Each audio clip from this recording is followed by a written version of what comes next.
Okay, so someone sent in this really interesting article focusing on how to boost your spoken English confidence. Yeah, I saw that. It's got some great points. Exactly. And what we want to do in this deep dive is, really pull out the practical stuff.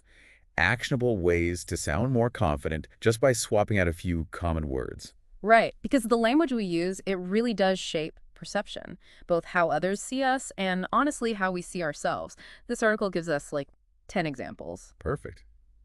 Let's jump right in then.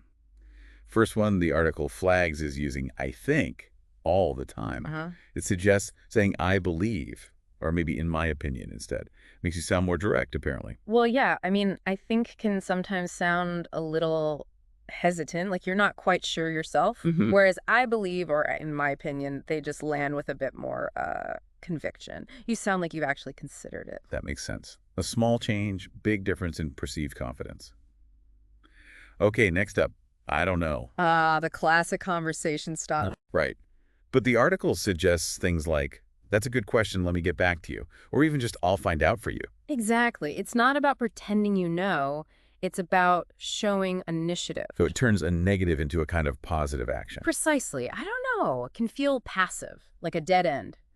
But saying, I'll find out, keeps the momentum going, shows you're proactive, resourceful, even. Yeah, I like that.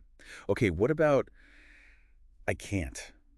The article wants us to try I'm working on it, or maybe that's not my strength yet. Now, this one feels really important. It's about mindset, isn't it? Totally. I Yeah. can't. Just shuts the door. It does. It feels so final, so limiting. Yeah. But saying, I'm working on it, or, that's something I'm developing, it highlights effort, potential. It frames it as a journey, not a wall. Much more empowering. Spot on. Then there's, maybe I'm wrong. The alternative offered is, correct me if I'm wrong, subtle difference there. It is subtle, but key, maybe I'm wrong, can sound quite self-doubting, almost apologetic before you've even finished your point. Right. But correct me if I'm wrong, still shows you're open to input, but it comes from a place of, well, more confidence. You're inviting collaboration, not just preemptively backtracking. Okay, interesting. Number 5 is about the word just, like saying, I just wanted to ask, versus I wanted to ask. Ah, the minimizing just. Is that what it does? Minimizes things. Often, yeah, unintentionally, perhaps, but adding just can sort of soften the importance of what you're saying. Taking it out makes your statement or question feel more direct, more uh, valid. Huh. I never really thought about it that way. Okay, next. Sorry to bother you.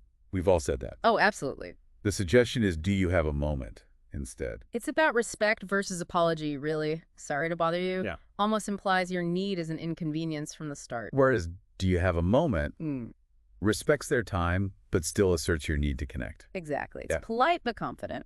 Makes sense. Okay, moving on. I think I can do it, the stronger version. I'm confident I can handle it. Yeah, that one's pretty clear-cut. Swapping think for confident. It just sounds much more assured, doesn't it? Definitely. It signals a stronger belief in your own ability. Less room for doubt. Right. Now, how about this one? This might be a stupid question. We What? hear that a lot. We do, and it immediately lowers the expectation for the question, doesn't it? It does. The article suggests reframing it as, here's a question I've been thinking about. Much better. It validates your own thought process. You're not apologizing for being curious. You're sharing something you've considered. It's all about the framing. Okay, nearly there. The last two are specifically for English learners. Hmm.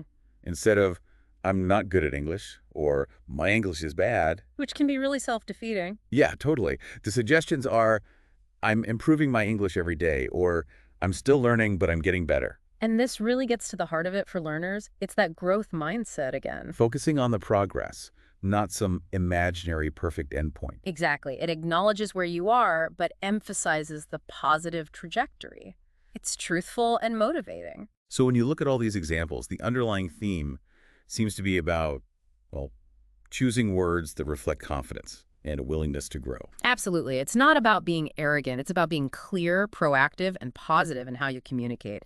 And that language can actually boost your internal feeling of confidence, too. It's like a feedback loop. Speak more confidently. Feel more confident. Speak even more confidently. Precisely, like a powerful cycle. So a final thought for everyone listening, drawing from this source.